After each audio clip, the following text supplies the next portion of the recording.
Welcome to the Health Tech Talk Show. Yeah. Lisa. I was going to say we have fewer, I don't want to jinx this, but we have fewer tech issues now with our like regular shows. Our regular shows are like easy now that we adopted StreamYard, not sponsored, non-spawn. Did you like put my picture of the instance in the slide deck for today? No? Okay, just checking. I didn't, but we should have, man. Okay. Oh, welcome back to the Real Talk Show. The Real Talk Show. Dear loyal fans, we have an exceptional show lined up for you that we just put together approximately 23 minutes ago. In case you haven't noticed Melissa's title on this show, it's in need of Wi-Fi. If you watched any of our shows from HIMSS or Vive, honestly, they totally freaking sucked. Like, we had super inconsistent Wi-Fi. It was like a freaking disaster. So like, if you love us, which we think at least 5 of you do, including my mom, who's not watching today because she's on a plane to come see me, you should sponsor our Wi-Fi. Yeah, she thinks we're the best. I'm sure she would sponsor us, or she might just tell us to work harder. I don't know. Build your own Starlink, you know. If you want to be super sponsor on our show, call Melissa and offer to pay for a little hotspot for us. That would be great. Actually, a big one, the biggest one you can afford. It's not a little one. It's like a enterprise grade Wi-Fi. Seriously, guys, I really would be appreciative. I was so down on myself. So yeah, just a little bit. But we made it. Stressful. Anyway, also, we have a special guest for you guys this afternoon. We're going to do our normal news show. We missed a week, so it's going to be more bullshit than usual. Dr. Robyn Riseberg from Boston Community Pediatrics is going to join us, along with co-host, often guest co-host Leslie Kirk. We'll be interviewing her with me and Lisa in about 30 minutes, if you're lucky. And we have no technical difficulties. So, Robyn, say hey to your adoring fans. Hello. I'm so excited to be here. That's what I'm talking about. And then we'll bring you back in a little bit after we embarrass ourselves. So, here we go. It's going to be great. Okay, all right. Lisa. We missed a week, so it's been crazy. So lots of things happened. Oh my God. First of all, this is great. We did talk about this. If you were not one of our adoring fans who watched our chaotic live shows, you will have missed, we had many conversations about Legos. Yeah. So this was inspired by Alberto Colombiera from CMS, who is working with Amy Gleason on the health tech ecosystem. He was like, I think when I said, hey, is CMS, the interoperability pledge, is this just Republican TEFCA? And then he went on to describe how, no, it's all about building blocks and Legos. And we were like, sounds like a talk show graphic. I really like the Lego Eagle. That is a freaking this is a masterpiece. And I want to say as well, someone, I forget who now, maybe it was Michael, said, like, don't you guys use AI to do your things? No, we do not. No, we do not. We don't even know how to do that. Max is a real human being, and they are an incredible, hilarious graphic artist who is creating these for us. So I don't know, man. I just don't think AI is as funny as a human being in this case. Yeah, 100% agree. And I've actually asked Max. I was like, Max, do you use AI to make the talk show graphics? And they have said repeatedly, no. Although they're getting very tired of trying to think of things to paste our faces on every week. So, it's so send good. ideas. This is great. This one is freaking. This one is so good. It's pretty good. It's got like a little skeleton in the background. Oh man. Okay. Oh man. On to real fake news on the Health Tech Talk Show this week. So we interviewed a bunch of people. Here is a still of us in a low resolution, poorly streamed interview we did with Amy. You guys, we have such good guests. We need to give them more of their dues by like improving our setup. So our guests are freaking great. I can say they answered all of our questions, and if they didn't, I didn't notice. So that was like super great. This was great. This was a secret show, which became not secret on Monday at HIMSS. So check it out with Amy and Alberto. They said some cool stuff. And then we had like a lot of other guests, except for that one guest who like forgot to show up, even though they paid us. That was so funny, man. I think my favorite part about these shows is like watching Melissa's face throughout. It's like my personal like favorite TV channel is Melissa's face during the talk show, where she's just like always dealing with some nonsense or our nonsense or something's breaking. And it's just, she's carrying the world on her back, guys. She really is. Yeah, she really is. And you guys, like, we don't have any money. So thank God she has a real job where we also all work. But I'll tell you what, it is like a labor of love. We're working on So it. Yeah. much. So if you sponsor the talk show, in addition So to good. paying for our Wi-Fi, which will support Melissa's mental health, you also might be able to get us enough money that we can pay her. That would be cool. So That would be cool. Yeah, we'll make sure that we label the ACH from whichever sponsor it was, just so she knows. So That's right. Yeah, That's if right. we ever make enough money, which is unlikely at this point. But we had some great guests. Some really cool stuff happened. This wasn't like people, I think, actually are watching this show, so they're prepared for the random shit that we ask them. Shout out to the Clover people.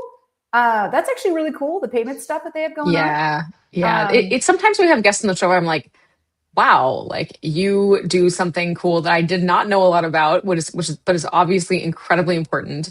And like you have a business idea. Fantastic. Yeah, and you're saying something like meaningful, and you also sponsored us. What Crazy. is happening? Yeah. Also, Ashley from Keywell, I thought she was super cool. Smart lady. Also answered our questions legitimately when we were like, "Are the health plans going to lay off like all their staff?" She was like, "Yeah." I mean, she didn't say it like that, but yeah. Also, point click here, people. Shout out, super well messaged. Also, they know us super well, so they had an advantage. Talked all about rural health and all kinds of problems, and they brought the CMO, Dr. Hannah Husseini. Yeah, who practiced at like a super rural hospital in Alabama. So he's kind of like, let me tell you how this rural health stuff's gonna go. But most importantly, Dr. Husseini shared something with you. Yes, we'll have to post it separately. He, as you all know, sometimes I share hunting photos on LinkedIn because obviously that's a professional accomplishment that everybody should know about. Dr. Husseini brought in his most recent duck hunt slaughter picture with his son. To share on the talk show. So you can sort of see it on the live show, but we'll make sure it gets a lot of airtime. Don't worry. Very impressive. Great work. Yeah, into it. Okay, what else have we got going on here? I spoke also, as usual, unqualified to moderate a panel of badass people working in public health. It was super great. So I got a cat here. He's so big too. He's like knocking over the desk. That was super cool. The tribes showed up. And the tribes always show up. We should actually bring Melissa on for this part. The tribes always show up, and oftentimes America does not listen. And this time, Melissa, tell us what happened to Robert. Robert got the Changemaker Award this year at HIMSS for all of the work that he's been doing, connecting tribes with data sovereignty and all the things that they're doing over there. And then they also provided the CEO and president of HIMSS an Indian tribal name as well, and provided a ceremony while there, and then provided him as well with that lovely blanket that you see being draped over him. So it was a very meaningful ceremony. The president actually shed a tear while he was getting it. So Hal Wolf was a little bit of on the emotional side. It was very endearing to watch. That's what I'm talking about. And tell us who Robert is. Robert is the CIO, CTO of the Iowa, Oklahoma Tribe and Perkins Clinic.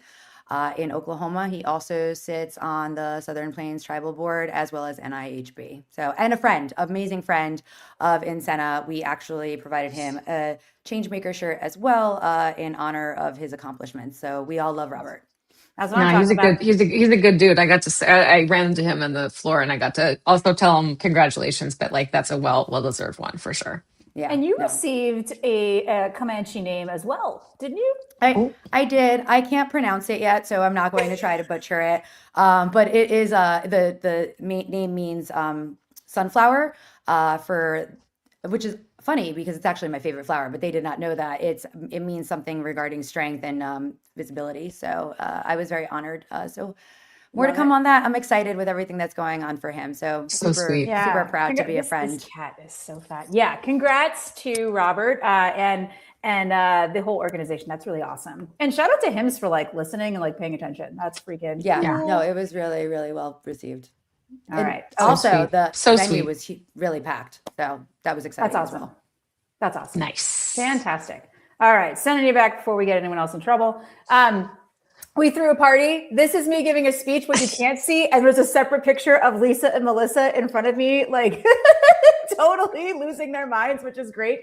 We'll have to stitch them together because it was really fun. Lisa was featured prominently in my speech. It was about how sometimes you hate people when you first meet them, but once you go drinking with them, you can all be friends. So anyway, that was great. Thanks everybody who showed up and wore masks. It was like totally ridiculous. Closer for the keynote, which I think neither of us Sorry, what? The keynote at HIMSS, the Kim Brandt, Dr. Oz I'm show. sorry, I was there, and yeah, yikes. Tell us what happened, since I don't stay at Yeah. conferences very long. So I was there, and actually, as you can see in the picture, there were a number of people there. Dr. Oz always does this. He always is like, let's take a picture with everyone in the audience. This is like very common for him. I would be off in the corner there. It was Dr. Oz and Kim Brandt, who's the CMS COO. She is truly like runs the frickin' agency, massive, and super qualified lady to do that. She also runs all the fraud, waste, and abuse initiatives, things like that. And Amy Gleason, who I think her official title is Chief Digital Officer, TBD. It's hard to say. She's just like, she's the person running the tech transformation across CMS and other parts of the government. So she's obviously very, really influential. And so he kind of always brings up his key leaders, which is pretty cool to see. I appreciate that. And yeah, the conversation was about like what they're doing at CMS and what their approach is. They were talking a lot about AI and how they, what they intend to do there. There were some interesting comments there though, right? So it was kind of like, well, we're going to bring AI in because we don't have a lot of availability of clinical staff, right? Like we don't have enough doctors, we don't have enough clinicians in rural health settings. So just simply aren't enough people. And I agree with that, but I'm not sure I go as far as Dr. Oz and some of the statements he made, right? Like we do have to improve access with humans as well. It can't just be that people in rural care settings only get access to AI solutions. They also have to have access to real human medical doctors and clinicians as well. It can't be that that's the only solution for bridging those access gaps. He did say also that Medicare beneficiaries don't trust AI.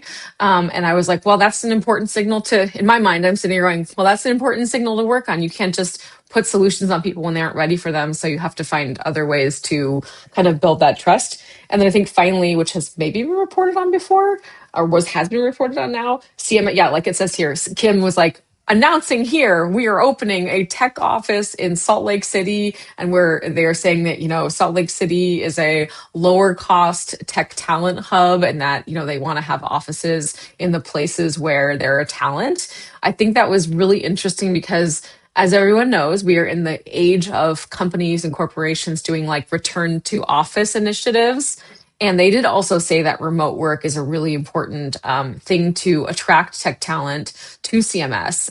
I'm a big believer in it. And when I worked at CMS, even back a decade ago, we would spend most of the day just like on Zooms or at the time WebEx with people from all over the country.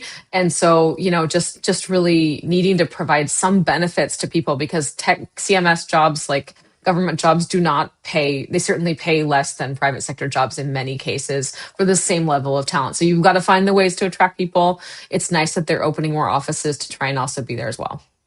Yeah. So Kim Brandt, she hates fraud so much.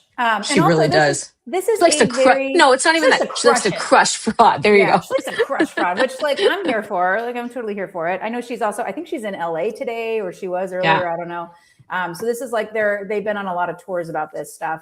And there's also that RFI out till March 30th, in case anyone noticed or forgot. Like you should do that. They now use AI to read those things, from what we've heard. So you actually likely have a chance of getting your comment actually like read and digested in a more meaningful way. Allegedly. That's right. We'll see. That's right. So speaking of things that Kim is crushing, one of those is this was, I think, last week, it was this week, but this has been an ongoing discussion. They've been talking about hospice fraud, DME fraud. And the big one that's currently making the rounds, that's I think also was one of the Minnesota focuses, is autism therapy. So it seems like this is a bad thing. Also, curious, Lisa, one of the hotbeds identified in this piece by our great friends at the Wall Street Journal is Indianapolis, Indiana. However, really? Oh yes, yeah. Which is a, as you might notice, has not been featured in the administration's anti-fraud campaign. While blue state Minnesota has. Interesting. Curious situation here. But anyway, yeah. This is the whole area, right? I mean, I can't wait to hear what potentially our special guest might have something to say about these types of therapies and, treatments and things that are available to kids and why it matters, for whom it matters and stuff like that. But, it's one of those things where like, yeah, I'm pretty sure that there are areas where fraud has grown, but also there's probably a lot more people and kids in particular who have not received care and not had access to care. So I can't wait to hear what our actual qualified guest has to say about this. Yeah, we love a real qualified guest. A Also, real- like a real medical doctor, so not, oh, you know what? In case you didn't know, we are not, neither Kat nor I are qualified in those areas at all, but we certainly have no problem talking about it. That's right, and we're also not journalists, so like I don't know what to We're tell also you. not journalists. You know, one thing that that is medical advice, health advice that I forgot to include, even though it was the biggest news of yesterday, Lisa, is that apparently eggs, as I already knew, cholesterol is not real.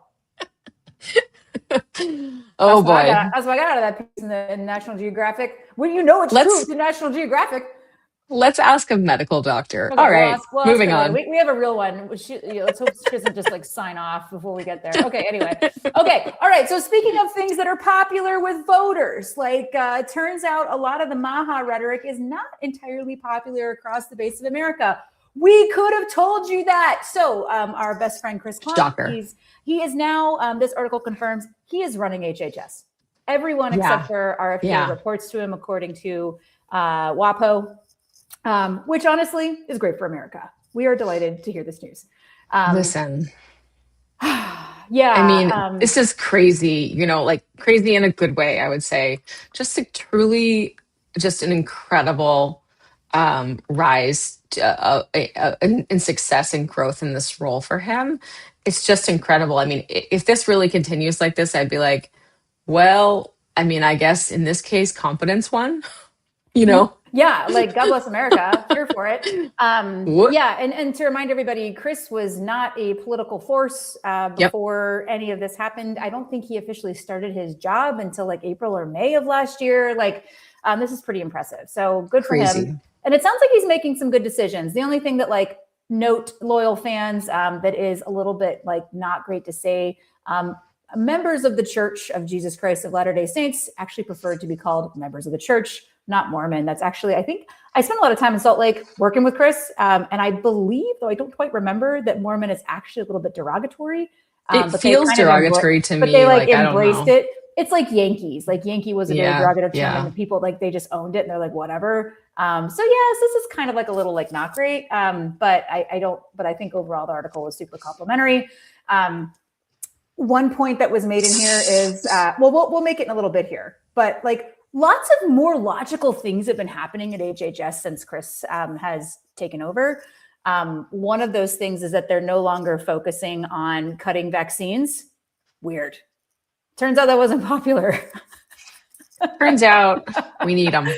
We need them. Like, I feel like, Lisa, as you have been saying the whole time, most Americans kind of like love vaccines. And that is what polls have showed recently. Polls have also showed, again, we're heading into the midterms. Polls have showed that most Americans actually very much support the full childhood vaccine schedule. So weird. Excited to talk to our special guest who runs a pediatric practice in Boston, which is a place that I think was always never has some vaccines. Yeah. So interested to hear what she has to say. There's been a lot of articles out that we've seen about the MAHA side. I think the MAHA Institute, as one example, I know, or MAHA Action, Lisa, we both get those emails, really trying to all of a sudden highlight how valuable it is to not have vaccines. That's my phrasing, not theirs. So some of the sources in the White House have actually said, like, we're done with this. And it looks like in the WAPO article, Chris has actually delayed any announcement making changes to the childhood schedule. So it's not politically feasible or popular, and that is a good thing. It's great that people have really made their pushback clear. Yeah. And you know what? We can also someday again eliminate measles. Yeah, weird. Yeah, we'll have to work on that a little bit. Again, we have a real medical doctor who can tell us all about how difficult that will be. And I will just say, like, this MAHA stuff, again, like, as someone who believes in freedom for everything, they're saying that we need to push back and call more for, like, medical freedom. Everyone, America, y'all have freedom. You have freedom. You have it already. People who believe the government's coming for you on medical stuff. As someone who also believes someone's coming for me at all times, you always had the choice to say no. Vaccines were never mandatory. Yeah. I mean, it's just, there's a huge amount of medical freedom here. It's just such an empty argument to me. Yeah. Yeah. Again, as I was pushing my youngest child out in a pool, no one get freaked out about that. It worked out. They asked me, do you want to get the hepatitis B vaccine? Like, they just ask you, you can say no. I didn't say no. I said yes, to be clear. Okay, moving on. All right. So back to Chris Klompland and how like HHS is suddenly becoming very logical and pragmatic. Turns out vaccine skepticism is bad politics. Also, other things, talking about senior officials, we saw a lot of people who were not necessarily like super positively portrayed in the media. Rob Abraham from, I'm sorry. Abraham. I guess Ralph Abraham. His first name's not Robert. What is it? Oh, Ralph Abraham Ralph, from CDC. This was the great. number 2 guy. This is the guy, Lisa, I'm sure you love this person, who said measles coming back is the cost of doing business. That was him. Yeah, that people didn't like that very much, which is also, He good. was uninvited to his job pretty shortly thereafter. Also, super controversial human, Vinay Prasad. This is the guy who canceled all the Moderna stuff and then Moderna won. He was also uninvited to his job once already and then came back. He has been uninvited to his job and will depart FDA. Amazing. Like in April. It sounds like a nice long departure. So that's great for everyone, I guess. Whole weird cast of characters there is all I can say. Speaking of Ralph Abraham, who again was number 2, this was the guy at CDC who wanted to be called Doc. Super weird. We'll have to ask our real medical doctor special guest if she prefers that title also. He went over to Louisiana. Now he's running, he's on the campaign for one of the challengers to Cassidy. And I was told this yesterday because, Louisianans run our public health system nationally for whatever reason. It's like a feeder state. I was talking to some of those people. You can probably figure out where I heard this from, that said Ralph Abraham tried to bribe the contender, who I don't think is here, to Letlow's seat with, if he dropped out, he could get Ralph Abraham's old job at CDC. And that made local news. It did not make national news, but that is actually like a reported thing that happened. So I just think also like there's just so, I like the world where people are like ashamed of corruption.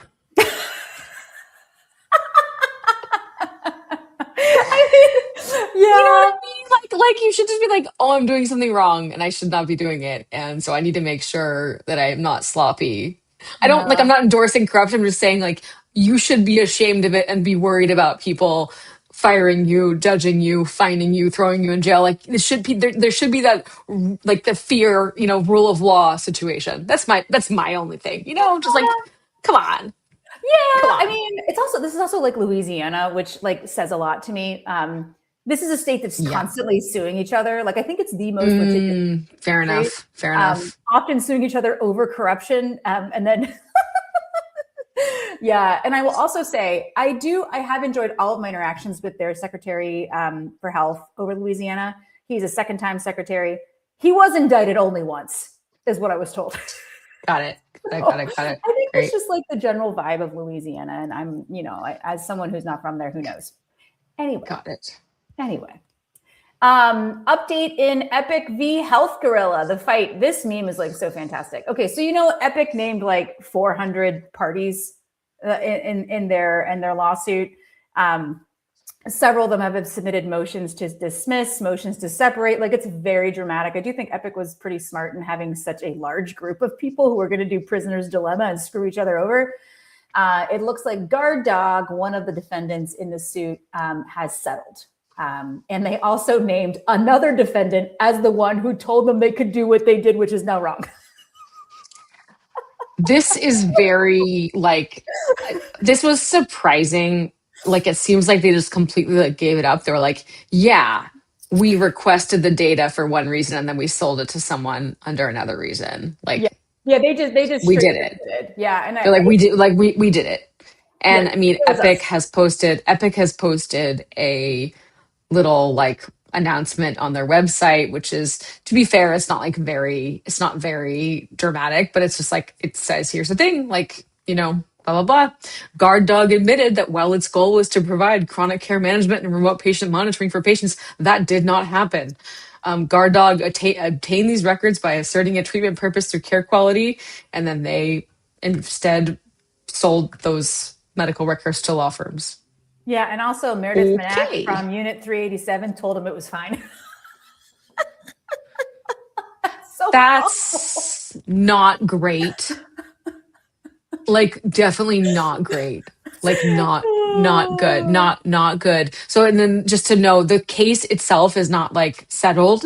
That just this plaintiff has been pulled out and has settled and like said that they're liable and everything else. So the case is still ongoing with Health Gorilla and the other named defendants. Yeah, we'll see what Yeah. happens. We'll see. But we do look forward to more great memes from Brendan Keeler and his blog, which is where this is coming from. You know, there's an ongoing joke between Brendan Keeler and everyone else that his pacer bill, which is the bill he pays to like get the court records, is like higher than his like rent or his mortgage or whatever. And I think that's probably true. We understand those types of weird costs. So we have those at the Health Tech Talk Show as well. Okay, so we didn't have a show the week that this was news, but it looks like researchers have tricked or jailbroke the Doctronic, the AI bot, the AI system in Utah that has been implemented there for certain types of prescription renewals. I don't think this headline is exactly accurate. They jailbroke the medical advice bot, not specifically the prescription renewal aspect, which is only a very limited pilot in Utah. Yeah, that is correct. So at the HIMSS AI, whatever pre-con, I did walk in for approximately 20 seconds in that room when David Rue from Microsoft was speaking and some other AI people. Oh my God. And they did clarify. They said it wasn't actually Doctronic. It was like the system under, it was something like that. But the headlines have certainly got away from everybody. But Lisa, to your point about Medicare beneficiaries not trusting AI, I assume a lot of Medicare beneficiaries are getting prescription refills. Another thing that's like gonna just distort trust. The other thing that sucks about this, I mean, I'm kind of like excited generally for new cool stuff. I do think the Utah pilot is being cautious by only working on specific types of refills, but any bad news like this does just really like bomb trust. Yeah, so I can tell you exactly. I read the whole thing, not this article, but I read the whole sort of the basically there are these companies now. There's like just like before with any cybersecurity issue, there are companies that are like third parties. They're doing pen testing, penetration testing. They're trying to break systems, and a lot of these AI first systems have certainly not been built with security in mind. In fact, anything that is like coded by AI is like not particularly great on security. And there's a whole bunch of embarrassing things the last couple of weeks, including the entire system that McKinsey stood up being hacked and everything being exposed. So like, it's definitely a security risk. In this case, this was a service that is basically like meant to be a medical advice chatbot. And it's meant to, speak with you, take your records and things like that. And then eventually like connect you to a clinician for follow-up or whatever. But it starts to give medical advice, and they were able to do a prompt injection, which is where they basically reprogram the underlying model or system to give bad advice, including bad advice about vaccines, saying that like the COVID vaccine had been like taken off the market. Like they did all of this like scary sounding stuff. And so, again, like here we are again. You cannot ignore like the security and the vulnerability of these systems. And I personally totally support these pen testers. I know some people think they're just like going out there and trying to break things. I think they should go out there and try and break things because they are warning us of things that can happen. I am not particularly worried about the pilot project that Doctronic has in Utah. It seems it's very, very locked down, very, very minimal what it can do. But I really hope that Doctronic and all these companies take this stuff seriously. This is a warning. This is like a warning shot for sure. Yeah. Well, I hopefully they do take it seriously and don't spend too much money on PR to try to fix it, which totally sometimes. Also, breaking news: it looks like another win for the non-administration. A federal judge blocked Justice Department subpoenas of Jerome Powell. We all knew that was going to happen, so that's great. Okay, so another big thing that happened that we weren't totally online for. Everybody heard about New Mountain Capital, Matt Holt, their at the time badass executive who everybody knows, had left the firm to raise $30 billion to start another private equity firm called Thoreau. That deal appears to have fallen through.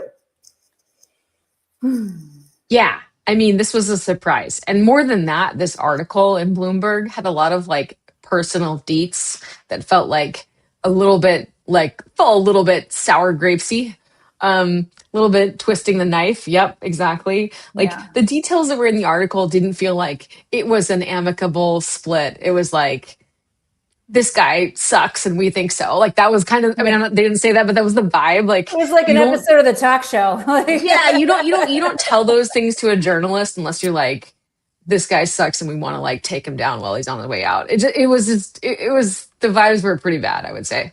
Yeah. I mean, you know, I think we've both met Matt Holt like once or twice, right? Like seemed like a totally nice dude. So I don't know, but I will say he does have a reputation for being a very, very good investor. I imagine he has lots of money and he'll probably do something else. I'm sure this isn't the last we've seen of Matt Holt. Yeah, pretty sure. Anyway, deals are hard, but they're also like Deals buses. are hard. One comes Deals every are 10 hard. minutes. Let's see what happens.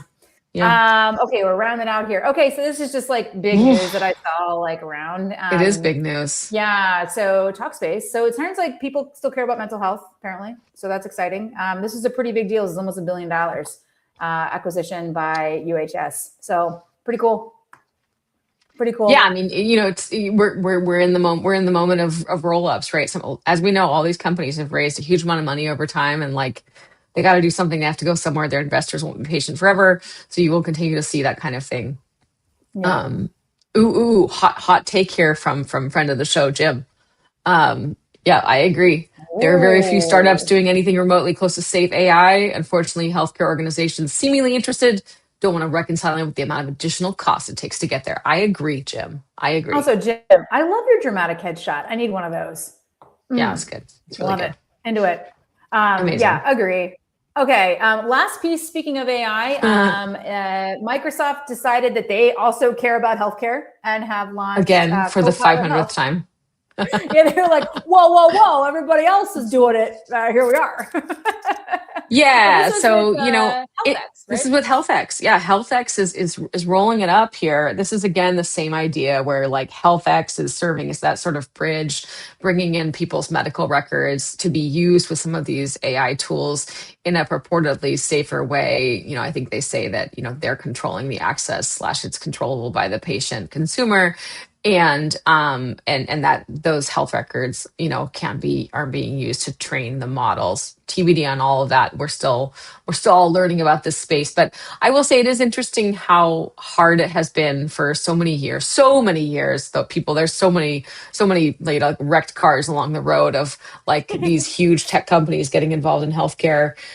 You know, and I do think it's like long overdue for like Microsoft and Google and others to be more meaningfully involved. But I think they've been having a hard time carving out what it is they want to do, because keep in mind, everybody competes with everyone right now. Everyone is a platform company. Everyone is everything. Like, right. Like, so, you know, Microsoft, Azure, Azure Cloud, like they're powering all these tools. So when they start to compete, same thing with AWS, when they start to compete in the actual solution space, it gets really complicated. And yeah, I don't know. This is a tough one. How they're going to, I don't know how it's going to pan out. Yeah, I'm we'll see what looking happens. forward to seeing who wins. Into it. The battle. All right. Okay. The other thing we forgot to mention is, Anthropic gave a middle finger to the Department of War and/or Defense, and then the next day, there's a lawsuit pending. OpenAI signed a deal. Yeah. And I heard over the weekend, Anthropic got so many customers from OpenAI because of standing for American privacy. What? Okay. Anyway. All right. That's the end of our news show.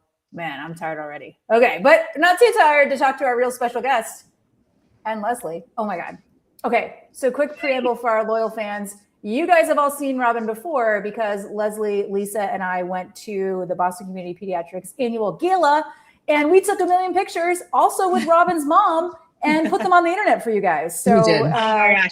Here she is. It was is. such a thrill. It was such a thrill because it was the first time any of us got to raise paddles to give money. Oh, wow. And it felt really powerful for all of us. So that was really good. We loved it. That was the goal.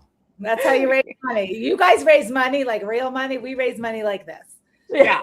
It turns out we're really easy. So yeah. To be clear, we only raise money in our real businesses. This one we haven't figured out. Right. I'm talking about your other job. Yeah, help us out later. But yeah, like Robyn, tell our loyal fans who you are. So I'm a pediatrician and I'm the founder of Boston Community Pediatrics, which is the first, it's a big mouthful, nonprofit pediatric private practice in Massachusetts and one of the first in the country.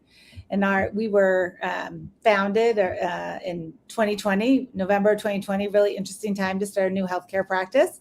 And we basically take everything that is like really important about pediatric healthcare, like having really coordinated and integrated mental health care right on site and having a whole team to help families with the social determinants of health right on site, working in collaboration with pediatricians, and we make it happen. So what made you do this? Because from what you told me, you had like a real, not maybe cushy, but pretty legit, like easier job. And you went out and started a nonprofit pediatric practice and you raised a ton of money for it. And you're also a doctor at the same time. Yeah. I was just really frustrated with healthcare. I used to have to explain to people like healthcare is broken and this is what happens. And now people are like, we take care of mostly Black and brown families with low income, and like people wouldn't answer the phone when they call. When people don't answer the phone when I call, it's the most annoying thing. Or you get like, press 1 if you want this, press 2 if you want that.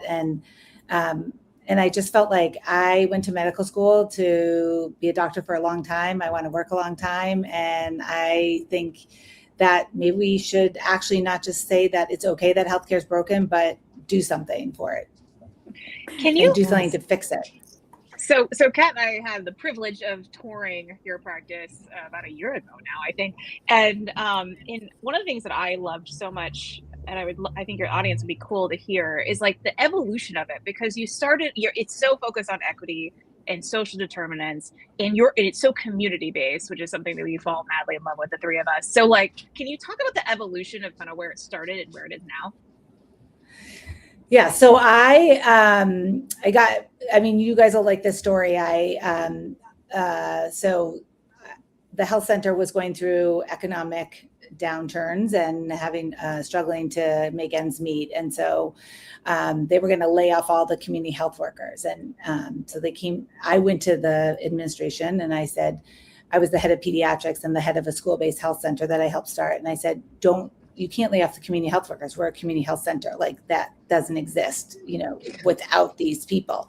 And I said, so lay me off. And instead, the answer I got was, I can't, you make me money. And so I was like, well, I am done with that job. I'm not going to make anyone else money, especially not a doctor and not someone who knows anything about medicine. So done. But I took a couple years talking to people all over the country, looking at models all over the country, thinking about like, how could I actually do this? And then I heard a lot of people say like, you're going to start like a new healthcare practice in Boston? Like, can you do that? And anytime someone sort of tempts me to like not be able to do something, I'm like, oh yeah, I think you can. It's a free country. Just like you were talking about before. Like, I think you can kind of do things. So I came up with this idea, and actually the first iteration of it was a for-profit idea of like kind of concierge medicine, because that's really essentially what it is. It's concierge medicine for pediatric patients, which is now sort of starting to come online a little bit, but not really. And when I pitched it to people to raise money, they were like, I don't know, I'm not that interested. And so I had to go back to the drawing board, create it as a nonprofit, which I think is actually where it should be. And then I went back to even some of the same people, and they were like, okay, yeah, we'll give you money for that as philanthropic dollars. So we opened in November of 2020, again, smack in the middle of COVID. We had 8 staff members, 150 patients. And we now have 23 staff members, over 1,800 patients. We doubled our space, and it's been amazing. I mean, I feel like I got to create my dream job. Like I got to reimagine healthcare and think about how we can actually change pediatric healthcare and hopefully ultimately the rest of it. And we were introduced by a special guest who happens to be in my house and wants to say hello to you real quick. Oh boy, a special guest in my house. What's going on? Oh my God, my favorite pediatrician, my favorite. No, Kat, we can hear him. We can hear him. Oh, he can hear us. Okay, nice. Thanks, There you Darshan, go. for introducing us. Yes. Love that. I have a question I think that I heard from you that I think is important to share with people to understand the scope. Can you share with us the amount of the number of like philanthropic dollars versus Medicaid reimbursement, like what you have to raise to deliver that whole person care, that integrated care, because that difference is really, really striking. Yeah, like loyal fans, Robyn didn't just like start a new practice and like bill a bunch of Medicaid. Like that's not how it works. Yeah. Well, I do that, but that doesn't work. So it's about 1/3 reimbursement, 2/3 philanthropy. And like, for instance, this year, our budget is about $6 million. And so I have to raise about $4.1 million. So it's a lot of money to raise. Now, if we can actually change healthcare and say like, oh, we're going to actually invest in 1, kids who become expensive adults, and 2, primary care, which we know is like the fabric of healthcare, then the whole thing changes, right? Like if people actually invest in kids and primary care, then maybe I get double my reimbursements, which is not at all like unreasonable to expect that we would get that. And then I only have to raise a 1/3. Right. But I think the point that's important here is that we all know, and certainly our government is telling us that, prevention is incredibly important for like chronic conditions and adverse health outcomes down the road. And obviously the time to invest in that care is when people, human beings, are adults, are kids, and they are still, you need to put some money in to give people truly integrated care. As somebody who grew up on Medicaid, Medi-Cal, it was during that time, and it still is always happening state by state, where dental benefits go in and out. Usually for kids, they're included because dental benefits for kids are usually cheaper than for adults on Medicaid. But the number of providers, the number of dentists who would take Denti-Cal at the time was very, very low, causing like many problems with my teeth as an adult. And so just like, that investment up front is really important, but what you guys are doing and why it's so important is you say we should be providing that fully integrated care. If we get those parents and those kids to come in, like we got to make use of that time. I remember you talking about like we only have so much attention from people who have jobs, have places to go, have childcare, et cetera. Like say more about that experience that brought you to we have to provide the integrated care. Yeah, I mean, I just think like, what would I want? What do I want? What do I want for my kids? And I want really high quality care, and I want things like all in one place. So you just mentioned dental. We have dental care, and we have it because we listen to our patients. So we do a patient experience survey every year, and they said they wanted dental care, and I agreed. So we went and found a partner at BU Dental School, and now once a week we have dental care. So someone can literally come in, get their physical, go downstairs, get their teeth cleaned, then meet with our care navigation staff and get help with housing. People at every visit get food and hygiene products and feminine hygiene products and diapers and wipes, new underwear, clothing, things that actually often aren't covered by SNAP and WIC benefits that people get. But and often we tell people like, go to 5 different places and get those things. If someone told me that, I'd be like, I mean, when? Okay, right? sure. And, like thanks, and no thanks. Yeah. And then we also like sign kids up for camp. Like next week we have camp night, and we're bringing in 8 different camps, and we're going to sign kids up. We're going to send them to camp, because that is how you change lives. You give people experiences, you give them opportunity that they can actually then kind of take it away and do everything that they're going to do in their lives, which is amazing things, right? Yeah, incredible. Totally agree. So many great, you got some fans here. Melissa's going to have to tell us who LinkedIn user is. Yeah, that's always the problem. We never know. We don't know how any of this works, but that's someone who loves you, clearly. So that's great. and Robyn, so I have a couple questions for you, and Leslie, I know you do too. But I just want to. There was a comment that I think you made to me and Leslie when we visited you the first time, just about like your approach, which is just like help people out, right? Like get them what they need. Like even camp night is an example of that, right? Like how do you remove barriers for people, even if they aren't, people might not think they're big, like oftentimes they are. Yeah. And you said something that I thought was like so wonderful, and I think like a testament to your character. And you were describing how a mom had, I guess her car was booted or something, on the street when she was at an appointment, and your staff was like, well, what do we do? And you were like, pay her parking bill. Like just help her out, right? Like help her out. And I thought that was so wonderful because much like your practice, you're not like adhering to what we've established as norms in America. Like, oh, well, they should go figure that out. Much like your practice is just like adding a lot of services on that aren't traditionally put together. You were just like, yeah, like, like get out of your box, go pay the bill. Yeah. I mean, it's just like, again, if you take the lens of like, if my kid called me and said like, I have a boot on my car, what do? I'd be like, pay the friggin' bill, right? Yeah. So, I mean, I think it is like, there's so many problems that you can easily solve. Like, I just remember their car seats, for instance, like sometimes people don't have a car seat or they lose it or something. And like, I don't want a kid in a car without a car seat. That's a horrible thing to me. And so people are always like, well, there's a car seat program at like this hospital on like the first Thursday of the month. And I'm like, oh, I'm sure someone will actually make it to the hospital on the first Thursday of the month at 9 a.m., which is totally inconvenient if you're working or have children. So, so we're like, okay, they're like, what should we do? I'm like, get car seats, like we just have car seats. And the first time it happened, it was early on and everyone's like, what do we do? I'm like, I don't know, someone better go to Target and buy that woman a car seat. Like, and so literally like, handed my credit card or, and off they went. And like before the visit was over, because we were doing lots of things for her, they had a car seat. Awesome. So yeah, I think it's like, how do you solve problems really easily? Just solve them. Right. And, So you're doing something like totally different, which we all love, obviously.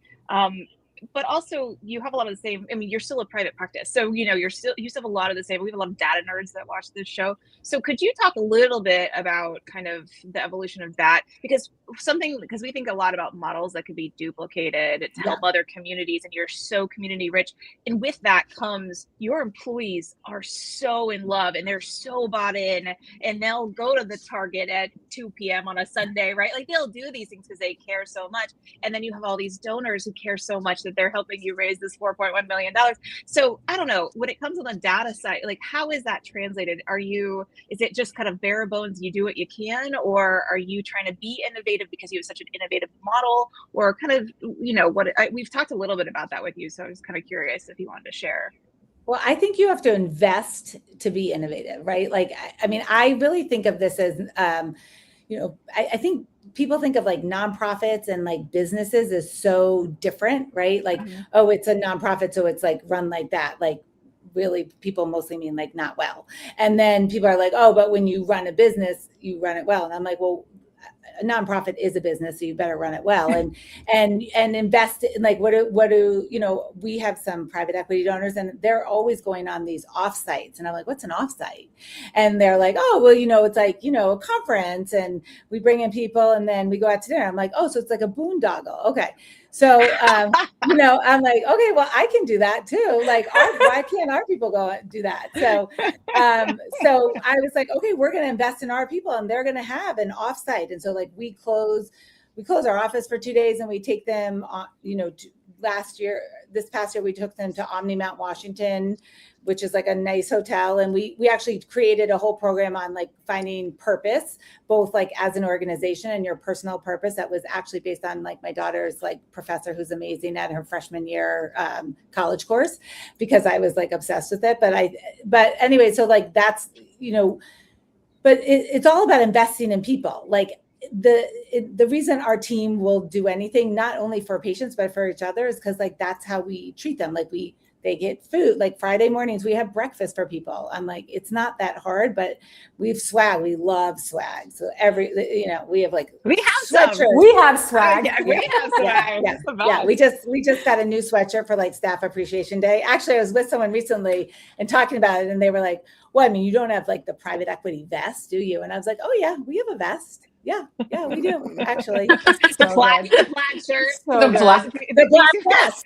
We have like the black, like North Face vest. In fact, it's hanging amazing. Right there. Show it to you, Yeah. But yeah, I just think like if you invest, like we invest in our staff and we invest in our patients. And actually one of the most interesting things we did was we got like, we had an outside organization come in to get feedback from our patients and our staff. And the feedback about the model and the work was identical between staff and patients. Like they think of us in the same way. And it was like really interesting that they, appreciated our investment in them, like our ability to like help them get what they need when they need it. And so I would say I'm really most proud of that we've been able to figure out, like, how do you invest in people? And someone said to me, okay, well, maybe you just like hire really good people.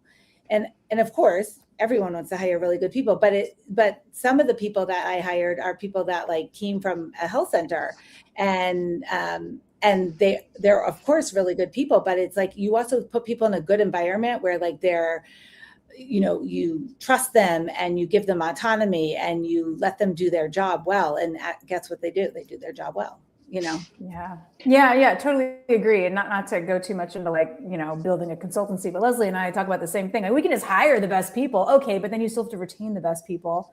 And how do you do that? Right. And sometimes you just can't throw all the money in the world at them. So what else can you do? Right. I mean, sometimes you can also, I don't know. But so Robyn, in our health tech world, the pediatric area of health technology, I think, is the most underfunded of any category in our industry. I assume it's the same broadly. Is that right? correct? Well, it's because kids are cheap, as we talked about earlier. I'm sure that's why, like healthcare for kids is also way underfunded. Yeah. And I have never understood, because like adults are super expensive, but guess what? They started out as kids. So like we have a cooking class so that kids learn to eat healthy. Because when you learn to eat healthy when you're young, you keep those habits, and then you are less likely to have hypertension, obesity, and poor eating habits that can lead to all sorts of problems. So yeah. But I'm sure it's the same. If there's one policy change that you think could be made for pediatric populations, what would it be? I mean, I assume it's like higher Medicaid reimbursements, but I don't know. That was the first thing that did come to mind.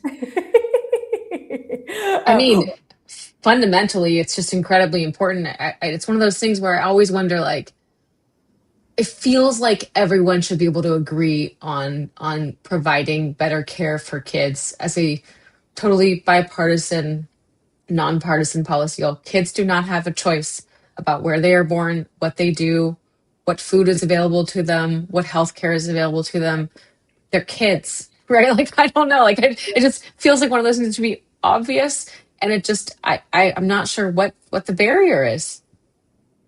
Yeah. I wish I knew. When we understand that, then we can solve that, right? Well, I also think kids can't lobby, right? Like, Kids can't lobby. And they can't vote. So They can't vote. It does make it a little tricky. Like, we pay attention to Medicare beneficiaries because they all vote, right? So We need a really rich kid who They're wants not to taxpayers, change Medicaid so- reimbursement. If only they were taxpayers. Robyn, can you tell me, because I don't think this is a secret, but at the gala, you guys were talking about kind of what your 5-year vision is and like what the future looks like. Can you talk a little bit about that?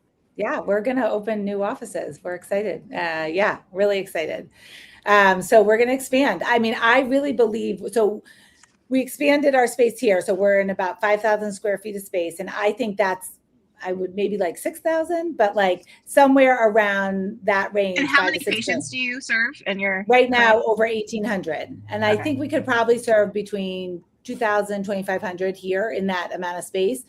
But I think that the like secret of it is that like everyone works really well together. So we're talking about the mental health clinicians and the family partners, but like we're all like, a minute away from each other. And we're running into each other's rooms and patient rooms, and the patients are running all around. But like, if you were in like a huge office building with like 5 stories, like you lose that connection.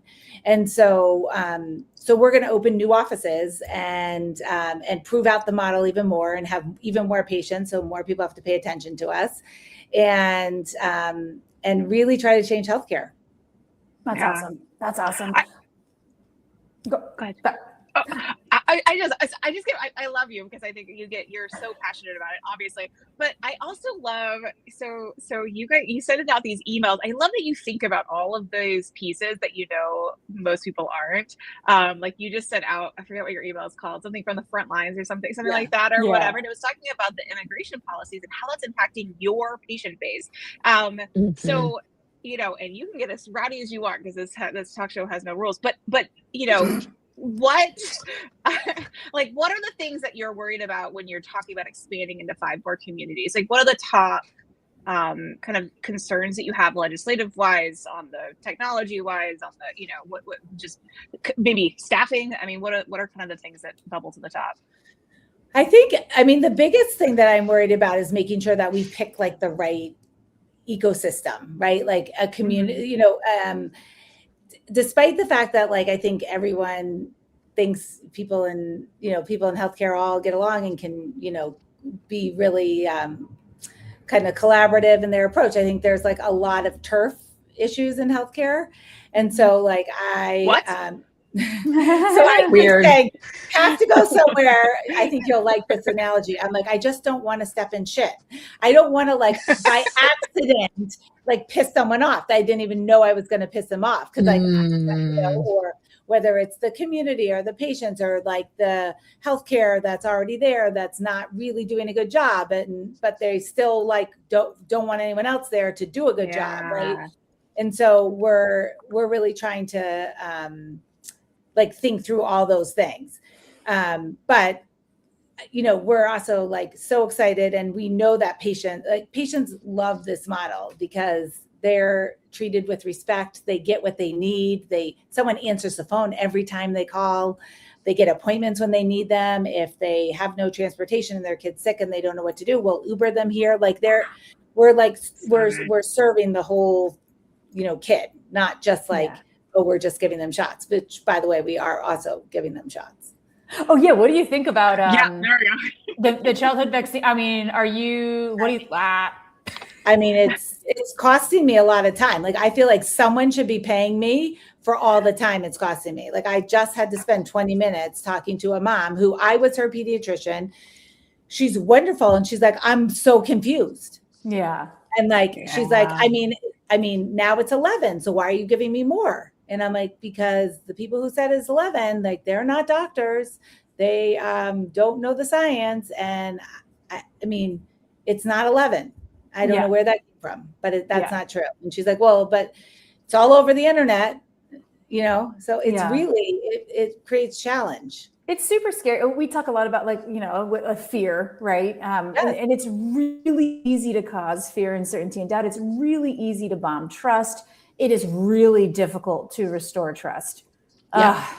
Yeah. That's wild too. Someone who you served from when they were a child, right? That they still are just super nervous about what you're saying. Well, and that's what I said to her. I said, do you trust me? And she's like, of course I trust you. You're my doctor. You're my kid's doctor. Of course I trust you. And I said, okay, so why would I tell you to do something that was like unsafe? And, you know, I talk about like my own kids are getting all these shots. Like, I'm getting all these shots. I mean, during the pandemic, when we first got the COVID vaccine, which we got for kids and parents, I like literally, one mom was so nervous. I got my COVID vaccine with her. I was like, okay, let's do it together. You know, like, I mean, because I was like, this is so important. And like, she's like, well, then if it's so important, why don't you do it? I'm like, actually, I need mine. Let's do it together. Go girl. That's awesome. That's awesome. You're talking to a very non-vaccine skeptic, Lisa Berry, who wants all the vaccines. So she's here for this. Just like the more than I know, but that's the kind of thing that, you know, again, sorry, I'm gonna get on my little tiny milk crate here and say, like, no AI is gonna do that for you. No AI is gonna build that trust. Like, and it's not super scalable. We're trying to find ways to make it more scalable, but like having a human like you who's like, I was your pediatrician when you were a kid. Now you're an adult and you have a child. Same person. I know you. You trust me. You believe me. If I tell you something, you know I'm not lying to you. Like, that's just something you can't replicate. I don't know. Yeah. I know. I agree. I mean, I think I'm all for like how AI can help us. And I am all about like the personal connection. I think like that's what healthcare is, you know? Yeah. Love it. Agreed. Well, Robyn, with our last couple minutes here, what would you like to leave our masses of adoring fans with? Well, one of the things I always tell people is like, if you see something that's not working, like change it. Like, don't just be like, oh, that sucks. Like, what am I going to do? Like, just go out and do something, change it, big or small. I mean, we're trying to change something really big.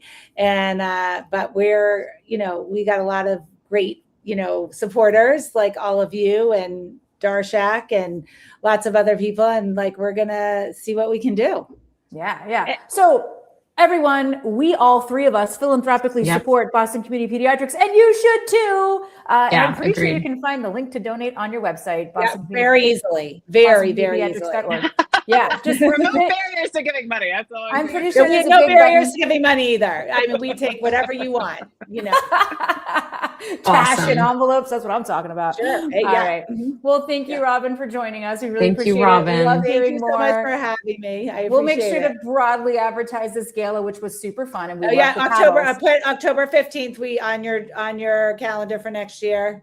Love it. Same Love it. place, same location, Oh, different that's awesome. different event. You know. Love it. Love Good it. Well, we'll deal. be there. Okay, great, Awesome. amazing. All right. Thanks, Robyn. Thanks, Everybody have a Robyn. great Thanks, weekend. everyone. Thanks so much. See y'all Okay. soon. Bye, Okay, everyone. bye.